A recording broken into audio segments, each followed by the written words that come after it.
తొలిపలుకు ఛానల్కు స్వాగతం. నేను లాలిత్య. నేటి ముఖ్యాంశాలు చూద్దాం. రాజీవ్ గాంధీ స్ఫూర్తితో తెలంగాణ అభివృద్ధి దిశగా ముందడుగు సీఎం రేవంత్ రెడ్డి వ్యాఖ్యలు. అమరావతి నిర్మాణాల్లో వేల కోట్ల అవినీతి జరుగుతుందని ఆరోపించిన జగన్, చంద్రబాబుపై తీవ్ర విమర్శలు.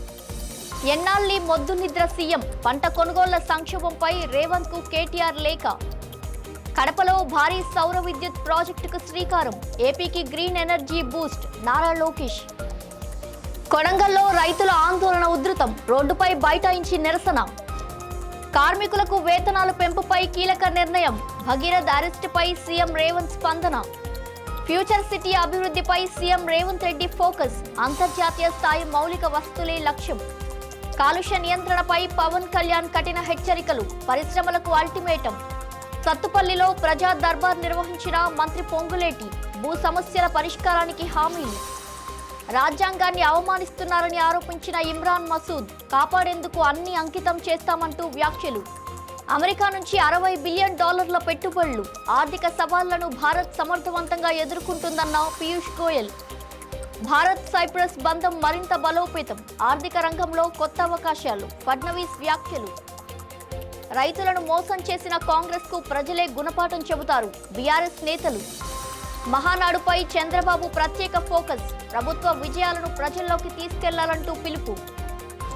వైభవంగా ప్రారంభమైన సరస్వతి అంత్య పుష్కరాలు, పుష్కర స్నానాల్లో పాల్గొన్న పీఠాధిపతులు, మంత్రులు. కాక్రోచ్ జనతా పార్టీకి షాక్, భారత్లో ఎక్స్ అకౌంట్ నిలిపివేత.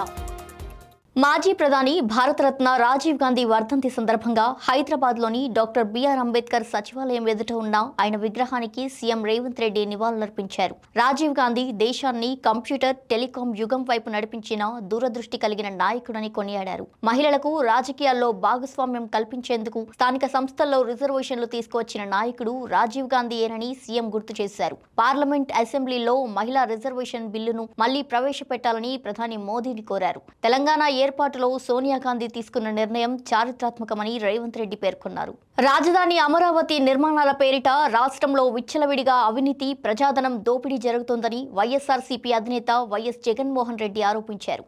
ఇప్పటికే 1200 కోట్లతో తాత్కాలిక అసెంబ్లీ, హైకోర్టు, సచివాలయం నిర్మించినా కూడా మళ్లీ పర్మనెంట్ బిల్డింగ్ల పేరుతో 10,665 కోట్ల భారీ ఖర్చులకు టెండర్లు కట్టబెట్టారని విమర్శించారు. అమరావతిలో రోడ్ల నిర్మాణానికి కిలోమీటర్కు 53 కోట్ల రూపాయలు, సీడ్ యాక్సిస్ ఫ్లైఓవర్ కు 189 కోట్ల రూపాయలు ఖర్చు చేస్తున్నారని ఆరోపించారు. చదరపు అడుగుకు 30,000 రూపాయలు ఖర్చు చూపిస్తూ ప్రజలపై అప్పుల భారం మోపుతున్నారని మండిపడ్డారు. ప్రత్యామ్నాయ రాజధాని మావిగన్ పేరు వింటేనే చంద్రబాబుకు భయం పట్టుకుందని ఎద్దేవా చేసిన జగన్, టీడీపీవే శవ రాజకీయాలు, వెన్నుపోటు రాజకీయాలంటూ ఎన్టీఆర్, వంగవీటి రంగ ఘటనలను గుర్తు చేస్తూ తీవ్ర వ్యాఖ్యలు చేశారు. తెలంగాణలో పంట కొనుగోళ్ల సంక్షోభంపై సీఎం రేవంత్ రెడ్డికి బీఆర్ఎస్ వర్కింగ్ ప్రెసిడెంట్ కేటీఆర్ లేఖ రాశారు. 2 నెలలుగా రైతులు కొనుగోలు కేంద్రాల వద్ద ఆందోళనలు చేస్తున్నా ప్రభుత్వం స్పందించడం లేదని ఆయన మండిపడ్డారు.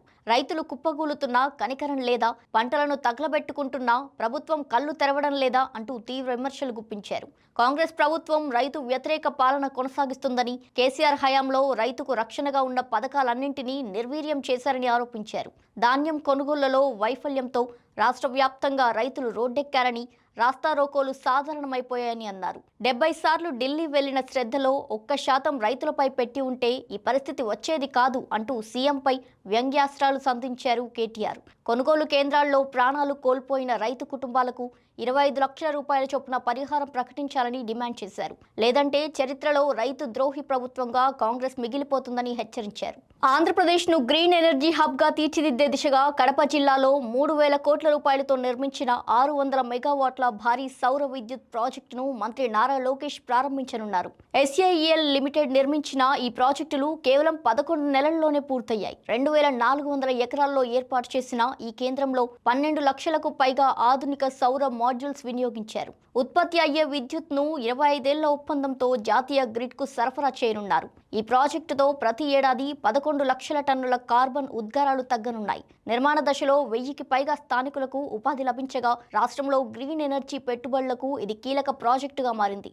సీఎం రేవంత్ రెడ్డి సొంత నియోజకవర్గమైన వికారాబాద్ జిల్లా కొడంగల్లో రైతులు ఆందోళనకు దిగారు. దౌలతాబాద్ మండలం దేవరపసులోది గ్రామంలో రోడ్డుపై బైఠాయించి నిరసన చేపట్టిన రైతులు నెల రోజులుగా ధాన్యం తరలింపు జరగక గోదాముల వద్దే మొలకెత్తుతోందని ఆవేదన వ్యక్తం చేశారు. ట్రాక్టర్లలో ధాన్యం లోడ్ చేసి తీసుకెళ్లినా అన్లోడ్ చేయకుండా రోజుల తరబడి నిలిపేస్తున్నారని రైతులు ఆరోపించారు.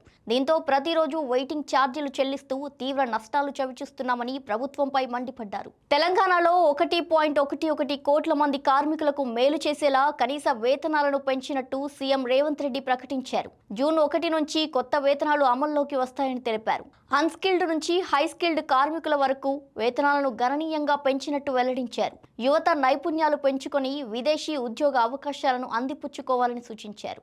ఇక ఇదే సమయంలో బండి భగీరథ అరెస్టుపై స్పందించిన సీఎం పోలీసుల విధి నిర్వహణలో భాగంగానే అరెస్టు చేశారని స్పష్టం చేశారు. పోక్సో కేసులో మైనర్ వివరాలతో రాజకీయాలు చేయొద్దని హెచ్చరించారు. కేటీఆర్ రాజకీయంగా పోరాడాలని ఆయన వ్యాఖ్యానించారు. హైదరాబాద్ ఎంసీఆర్ హెచ్ఆర్డీ బోధి పెవిలియన్తో పరిశ్రమల శాఖపై సీఎం రేవంత్ రెడ్డి సమీక్ష నిర్వహించారు. Future city net zero city తరహాలో అంతర్జాతీయ ప్రమాణాలతో ఉండాలని అధికారులకు సూచించారు. ట్రంక్ ఇన్ఫ్రాస్ట్రక్చర్ పూర్తయ్యాకే భూ కేటాయింపులు చేయాలని, జూన్లో ఫ్యూచర్ సిటీ ఇండస్ట్రియల్ పార్కు శంకుస్థాపన జరిగేలా చర్యలు తీసుకోవాలని ఆదేశించారు. ఫ్యూచర్ సిటీలో ప్రజాప్రతినిధులు, జర్నలిస్టులు, సివిల్ సర్వీస్ అధికారుల కోసం 500 ఎకరాలు కేటాయించాలని సీఎం సూచించారు. అలాగే 1500 ఎకరాల్లో డేటా సిటీ ఏర్పాటు, జీసీసీలు, డేటా సెంటర్ల కోసం కరీంనగర్, వరంగల్, విజయవాడ రోడ్ల వెంట ప్రభుత్వ భూములు గుర్తింపుపై దృష్టి పెట్టారు. ఇన్వెస్ట్ తెలంగాణ పేరిట ప్రత్యేక పెట్టుబడి ఆకర్షణ సెల్, లోగో, వెబ్సైట్, కార్యాలయం ఏర్పాటు చేయాలని తెలిపారు. బుల్లెట్ ట్రైన్ కోసం భూసేకరణ ప్రారంభించాలని, తమిళనాడు, గుజరాత్ పారిశ్రామిక విధానాలను అధ్యయనం చేయాలని అధికారులకు ఆదేశించారు. 3 నెలల్లో అన్ని ప్రభుత్వ కార్యాలయాలు T-ఫైబర్కు కనెక్ట్ చేయాలని సీఎం స్పష్టం చేశారు. పరిశ్రమలు దేశ పురోగతికి అవసరమే, కానీ ప్రజల ఆరోగ్యం, పర్యావరణ పరిరక్షణ కూడా అంతే ముఖ్యమని డిప్యూటీ సీఎం పవన్ కళ్యాణ్ స్పష్టం చేశారు. మంగళగిరిలో కాలుష్య నియంత్రణ మండలి అధికారులతో జరిగిన సమావేశంలో ఆయన కీలక వ్యాఖ్యలు చేశారు. నిబంధనలు ఉల్లంఘిస్తూ కాలుష్యం సృష్టించే పరిశ్రమలపై కఠిన చర్యలు తీసుకోవాలని ఆదేశించారు. శబ్ద కాలుష్యంపై సుప్రీంకోర్టు మార్గదర్శకాలను ఖచ్చితంగా అమలు చేయాలన్నారు. గోస్తని నది తీవ్ర కాలుష్యంపై ఆందోళన వ్యక్తం చేసిన పవన్ పరిశ్రమల నుంచి విడుదలయ్యే రసాయన వ్యర్థాలను డ్రోన్లు, వీడియోలతో పర్యవేక్షించాలని సూచించారు. ప్రజల ఆరోగ్యానికి హాని కలిగించే సంస్థలకు ఎలాంటి మినహాయింపులు ఉండవని ఆయన హెచ్చరించారు. ఖమ్మం జిల్లా సత్తుపల్లిలో నిర్వహించిన ప్రజా దర్బార్లో మంత్రి పొంగులేటి శ్రీనివాసరెడ్డి గత ప్రభుత్వ ధరణి లోపాల వల్ల రైతులు, పేదలు తీవ్ర ఇబ్బందులు ఎదుర్కొన్నారని విమర్శించారు.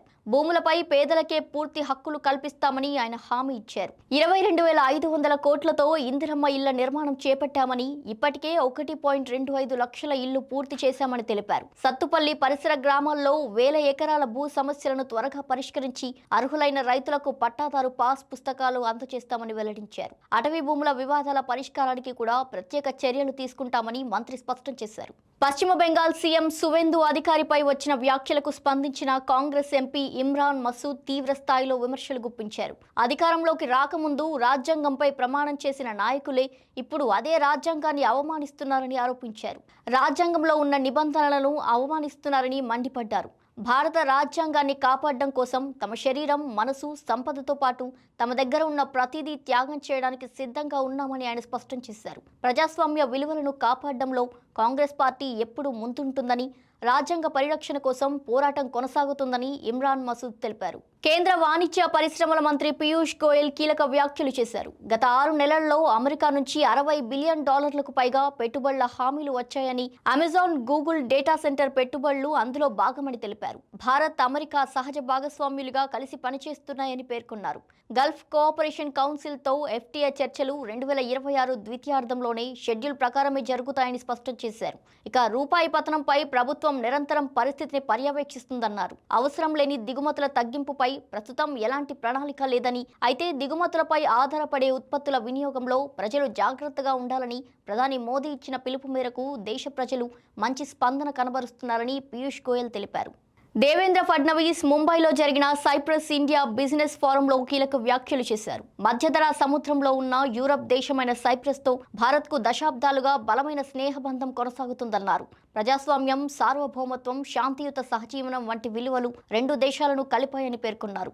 మాజీ ప్రధాని జవహర్లాల్ నెహ్రూ మరియు ఆర్క్ బిషప్ మకారియోస్ మధ్య ఏర్పడిన స్నేహం ఈ సంబంధాలకు పునాది అని గుర్తు చేశారు. ప్రపంచ ఆర్థిక వ్యవస్థ వేగంగా మారుతుందని, ఆర్టిఫిషియల్ ఇంటెలిజెన్స్, టెక్నాలజీ భవిష్యత్ పరిశ్రమలను ప్రభావితం చేస్తున్నాయని ఫడ్నవీస్ తెలిపారు. దుర్మార్గపు కాంగ్రెస్ ప్రభుత్వ పాలనలో రాష్ట్రంలోని రైతులు తీవ్ర ఇబ్బందులు ఎదుర్కొంటున్నారని టీఆర్ఎస్ నేతలు మండిపడ్డారు. పండించిన పంటను ప్రభుత్వం కొనుగోలు చేయకపోవడంతో రైతులు ఆందోళనలో ఉన్నారని ఆరోపించారు. రైతుల సమస్యలను పట్టించుకోకుండా ప్రభుత్వం నిర్లక్ష్యంగా వ్యవహరిస్తుందని వారు విమర్శించారు. పండించిన ప్రతి గింజను ప్రభుత్వం కొనుగోలు చేసే వరకు రైతుల పక్షాన పోరాటం కొనసాగిస్తామని తెలంగాణ రక్షణ సేన అధ్యక్షురాలు కల్వకుంట్ల కవిత స్పష్టం చేశారు. ఇక ఇదే సమయంలో కుత్బుల్లాపూర్ నియోజకవర్గంలో పలువురు నాయకులు, కార్యకర్తలు టీఆర్ఎస్ పార్టీలో చేరారు. పార్టీలో చేరిన వారికి నేతలు కండువ కప్పి ఆహ్వానించారు. ముఖ్యమంత్రి చంద్రబాబు నాయుడు అధ్యక్షతన జరిగిన టీడీపీ పోలిట్ బ్యూరో సమావేశంలో మహానాడు నిర్వహణ, ప్రభుత్వ 2 ఏళ్ల పాలనా విజయాల ప్రచారంపై కీలక చర్చ జరిగింది. ఎమ్మెల్యేలు, ఎంపీలు, ఎమ్మెల్సీలు క్షేత్రస్థాయిలో ఇంటింటికి వెళ్లి ప్రజలకు ప్రభుత్వ సంక్షేమం, అభివృద్ధి కార్యక్రమాలను వివరించాలని చంద్రబాబు సూచించారు. కార్యకర్తే అధినేత అనే భావన మహానాడులో ప్రతిబింబించాలని, మహిళలు, బీసీలకు పార్టీ ఇస్తున్న ప్రాధాన్యాన్ని స్పష్టంగా చాటాలని తెలిపారు. పశ్చిమాసియా యుద్ధ ప్రభావంతో ఏర్పడుతున్న ఆర్థిక పరిస్థితులపై కూడా ఈ సమావేశంలో చర్చ కొనసాగింది. హైబ్రిడ్ విధానంలో మహానాడు నిర్వహించాలని నిర్ణయించిన పోలిట్ బ్యూరో 19 కీలక తీర్మానాలకు ఆమోదం తెలిపింది.